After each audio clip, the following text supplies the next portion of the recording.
उसके कीते ही बच्चे ने इम्तिहान ने दिहाड़े ते क्रिकेट शुरू कर देती। ओ PSL इमरान खान तो पहले नहीं है। इमरान खान बंद तक करवा सकना वे ना। बच्चे पेपर की तैयारी करे सुन या PSL वेख सुन। गर्मियां दी छुट्टियां च करवा दे ना। हाँ तो गर्मी आ गई ना तक इन चोला ला के पे फिरना में खच्चा ना मार कर दे PSL दी वजह तो मैं जा कुछ फेल हो गया। इमरान खान ना 10 में उसने मत्थे लाग वैसा। मैंने ख्वाबा ख्याल च नहीं आया कि 2019 ना PSL है जाओ सी। क्यों क्या होया इस बारी थोड़ी टीम कोई नहीं के? नहीं यार नहीं ये मसला नहीं है। वत थोड़ा खिलाड़ी कोई ना होसी ना। नहीं ये मसला भी नहीं। वत के चाहना भाई तो अभी खिडेन ऐसा नहीं आखा मैं। वत के मसला ही यार टीवी कोई नहीं है।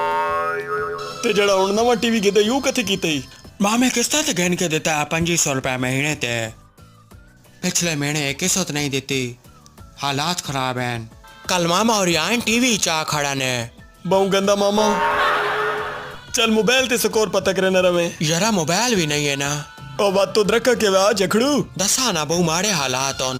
अल्लाह मैं सीधे रहा कि तो स्कोर 10 के करे सा परेशान ना हो लपाड़ू।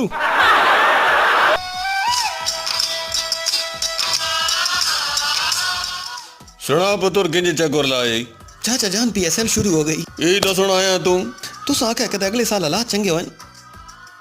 PSL दा मैच तक लाहौर बसा। हाँ तो हालात कथे चंगे होन। 20 लाख रुपए जमारा ने बंदो नजर आ गिदी ने मैंने पैसे दे भाई खाली हाथ ना मोड़ो ना कुछ तो ताहुन करो।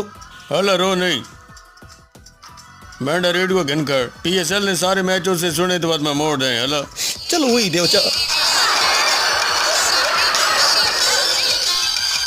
हाँ दसो जी क्यों आयो? नायक जी 1 महीने नी छुट्टी दो। PSL शुरू हुए मैं घर आज के वेख सा जी। महीना वत कैसे का थो तनख्वाह तो दिवे ना जी थोड़ा पुराना मुलाजुमा अगो विजा भी आया प्या वह जनानियां के खवे समय पुत्र छुट्टियां निकाय नहीं तनख्वाह जनानियां PSL नहीं झलकियां तक आए ना तोंडे तेरी ती शोदी PSL ही वेक्सी।